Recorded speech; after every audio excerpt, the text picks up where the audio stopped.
સહજાત્મ સ્વરૂપ પરમ ગુરુ જય પ્રભુ. તમારો પ્રશ્ન છે ઉપશમ એટલે શું? ઉપશમ ઉદયમાં આવેલા અને ઉદયમાં આવવાના કષાયોને શાંત કરવા તે જે કષાયો પોતાને થાય તેને ન થવા દેવા, તે કષાયની મંદતા કરવી, દબાવી દેવા અને આગળ જતા પછી જડમૂળથી નીકળે. ઉપશમ શ્રેણી માંડે ત્યારે ચારિત્ર મોહનીય કર્મની 21 પ્રકૃતિઓનો ઉપશમ કરવામાં આવે છે.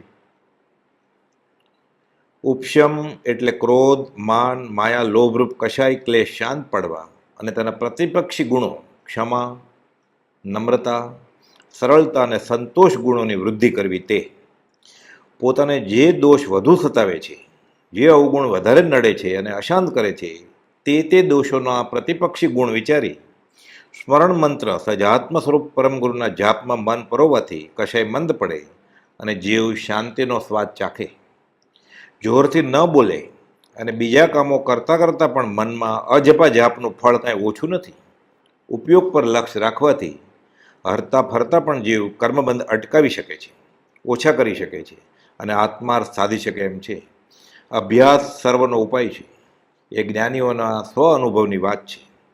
પૂજ્ય બ્રહ્મચારીજી તો બોલતા કે કામ ધંધામાં, ઓફિસ દુકાનમાં, મુસાફરીમાં, ટ્રેન કે બસમાં, રસોઈ કે બીજા ઘરકામ કરતાં કરતાં પણ આ ભાવો આરાધી શકાય એમ છે અને એ ધર્મકર્ણનો ભાગ જ છે.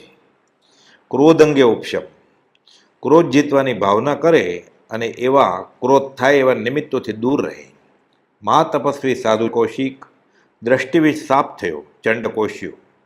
કોઈ દુર્વચન આદિથી દુઃખી કરે ત્યારે આત્માર્થે જેવું વિચારે કે પૂર્વે મેં અશુભ કર્મ બાંધ્યું હતું તે પાપનું ફળ હું ભોગવું છું. સામો માણસ તો નિમિત્ત માત્ર બન્યો છે. આ નિમિત્તે પાપનો ઉદય ન થયો હોત તો બીજા કોઈ નિમિત્તે આવીને તે ઊભું જ રહે. ગત સુકુમારને માથે તેમના સસરાએ ચીકણી માટેની પાળ કરી, અંદર અંગારા ભર્યા. જ્યારે શરીર ભડભડ બળે છે ત્યારે ગત સુકુમાર ક્રોધ ન કરતા વિચારે છે, સસરાએ મોક્ષની પાઘડી બંધાવી અને 1000 ભવના કર્મોને થોડા સમયમાં બાળી કરી મોક્ષ પામ્યા. સમ્રાદિત્ય મુનિને કાયોત્સર્ગમાં ઉભેલા જોઈ પૂર્વાશ્રમના પત્નીને ક્રોધ ચડ્યો અને મુનિની ચારે બાજુ લાકડા ગોઠવી ભડકો કરી ચાલી ગઈ. મુનિ ક્રોધ ન કરતા વિચારે છે, ધન્ય છે સિદ્ધના જીવોને જે બીજાને આવા પાપનું કારણ પણ નથી બનતા. આમ વિચારતા વિચારતા શરીર તો બળે છે, સાથે શેષ કર્મોને બાળી નાખી સિદ્ધ થયા. અનેક ગામો લૂંટનાર અને 52 ખૂન કરનાર દ્રઢ પ્રહારી સવળીએ આવ્યા. ઉપશમ આરાધન કરતા ક્ષમાધારણ કરી તે જ ભવે કેવળી થયા. ક્ષમાએ જ મોક્ષનો ભવ્ય દરવાજો છે. જાણ પાસે અજાણ થઈ તત્વ લેવું તાણી, સામેવાળો આગ થાય તો પોતે થવું પાણી. પણ આ અધ્યાત્મની વાત છે. વ્યવહારમાં તો રાગ કરવો જ નહીં, તેથી દ્વેષ થવાનો પ્રસંગ જ ન ઊભો થાય. છોડી દોસ્તી તોડ્યું વેર તે સંતોને લીલા લહેર. કુટુંબરૂપી કાજળની કોટડી એ કષાયનો અનાદિકાળનો પર્વત છે અને તેમાં વાસ કરવાથી ડાઘ લાગવાના જ. માન અંગે ઉપશમ. માન જીતવાનો ઉપાય સદગુરુ શરણ છે. રાવણને પોતાની ભૂલ સમજાણી પણ અભિમાનને લીધે સીતાને પાછા ન આપ્યા. પરિણામે સોનાની લંકાનો તો નાશ થયો, સાથે પોતે મરી અધોગતિ પામ્યા. માનાદિક શત્રુ મહા નિચ્છંદે ન મરાય, જાતા સદગુરુ શરણમાં અલ્પ પ્રયાસે જાય. ચક્રવર્તીને હરાવે એવી તાકાત ધરાવનાર અને પ્રથમ તીર્થપતિના પુત્ર બાહુબલીજી 12 મહિના કાયોત્સર ધ્યાને ઊભા રહ્યા, છતાં જ્યાં સુધી માનનો કણિયો પડ્યો હતો ત્યાં સુધી કૈવલ્ય ન પામ્યા. જે પળે ભગવાનની પ્રેરેલી પોતાની બહેનોના શબ્દો સાંભળી માન મૂક્યું કે જ્ઞાન પ્રગટ્યું. માન ઊભું થાય ત્યારે પૂજ્ય બ્રહ્મચારીજીએ બોધ્યું તે વિચારવું કે મળે ને મુજમાં રૂપ ગુણ, કળા પ્રભા પ્રભુતાય, તો પણ માન મુકાય ના, અહંકાર ઉભરાય. મારી પાસે માન કરવા જેવું છે પણ શું?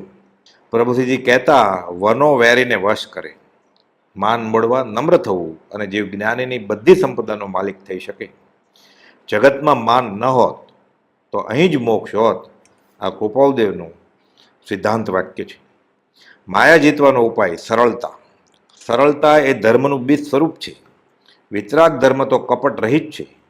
જેમ વાંકા મેનમાં સીધી તરવાર ન જાય તેમ માયાવીના હૃદયમાં વિતરાગનો સરળ માર્ગ પ્રવેશ કરી શકતો નથી.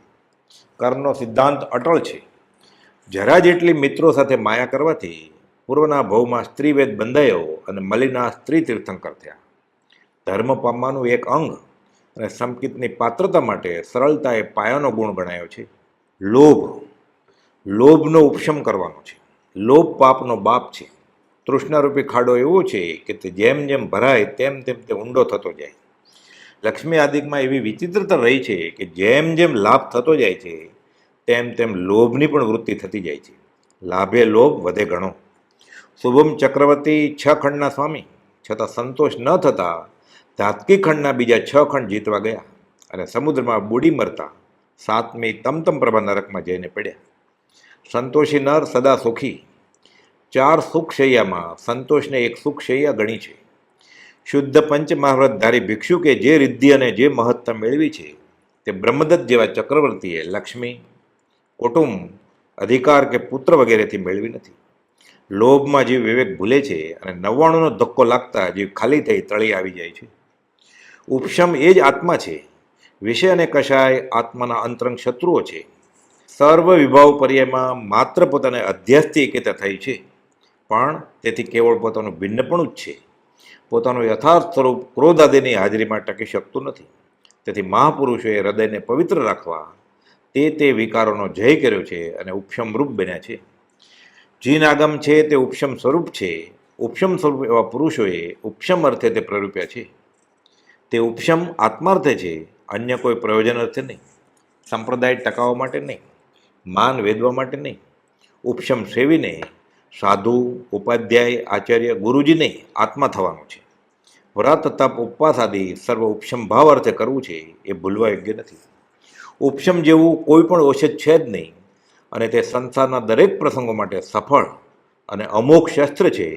ભવરોગની જળમૂળ કાઢી નાખે એવી ઔષધિ છે.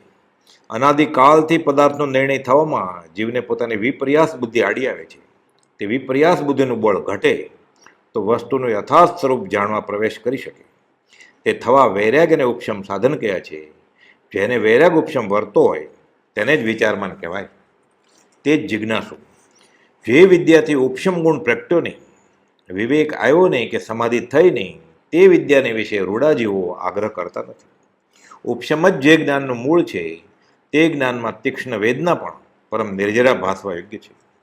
ઘણીવાર મહેનત કરવા છતાં જે વૈરાગ અને ઉપશમની પ્રાપ્તિ થતી નથી, તે વૈરાગની પ્રાપ્તિ સુલભ થાય એવો મહાવ્યાધિનો અવસર આવે ત્યારે દેહની અને આ સંસારની અત્યંત અસારતા, અનિત્યતા અને અશરણતા મુમુક્ષુને પ્રત્યક્ષ અનુભવાય છે અને જ્ઞાનીના વચનો અત્યંત સાચા લાગે છે. આ વખતે ઉપશમ એ અમોઘ હથિયાર છે. આ મિત્રરૂપ ભાસતા પણ વસ્તુતા એ બળવાન શત્રુ સમાન દેહાદિ સંયોગોમાં કંઈ પણ પ્રીતિ કરવા યોગ્ય છે જ નહીં. તેનાથી પોતાના ભાવો વાળી લઈ પરમ કૃપાલદેવે બોધેલા ઉપશમ અને વૈરાગ્યમાં તથા તેમની અપૂર્વ આજ્ઞાના આરાધનમાં, ભક્તિમાં, શરણમાં, આશ્રયમાં એક્યતા કરવી યોગ્ય છે. ઉપશમ પામવાનો આ જ રસ્તો છે. બંધ વૃત્તિઓને ઉપશમવાનો તથા નિવર્તવાનો જીવને અભ્યાસ, સતત અભ્યાસ કર્તવ્ય છે. કારણ કે વિના વિચારે, વિના પ્રયાસે તે વૃત્તિઓનું ઉપશમન અથવા નિવર્તન થતું નથી અને અનાદિકાળથી ધર્મની કરણી કરું છું આ અભિમાનથી જીવે ઉપશમ સેવું છું એવું માન્યું છે. ઉપશમ આરાધ્યો છે નહીં. બધા રોગોનું સર્વોત્કૃષ્ટ ઔષધ તે પરમ ઉપશમ જ છે. બૃહદ આલોચનાના 22મા દોહમાં આવે છે કે ઉપશમ વિષય કશાયનો સંવર્તિનું યોગ ક્રિયા જતન વિવેક સે મીટે કર્મ દુઃખ રોગ. આરંભ અને પરિગ્રહનું પ્રવર્તન વિશેષ રહેતું હોય તો વૈરાગ્ય અને ઉપશમ હોય તો પણ તે જતા રહે છે. આરંભ અને પરિગ્રહ એ વૈરાગ્ય અને ઉપશમના કાળ છે. શ્રી થાણાંગ સૂત્રમાં આ વૈરાગ્ય અને ઉપશમના કાળરૂપ આરંભ અને પરિગ્રહનું બળ જણાવી તેથી નિવર્તવા દ્વિભંગી કહી છે અને મતિજ્ઞાનથી લઈ છે કેવળ જ્ઞાન સુધીની પ્રાપ્તિ, આરંભ પરિગ્રહનો ત્યાગ અને વૈરાગ ઉપશમનું બળવાનપણે આરાધન એ અંગે બોધ્યું છે અને પરમ કૃપાલદેવ વચનામૃત 506માં આ અંગે લંબાણપૂર્વક સમજ આપી છે. સહજાત્મ સ્વરૂપ પરમ ગુરુ.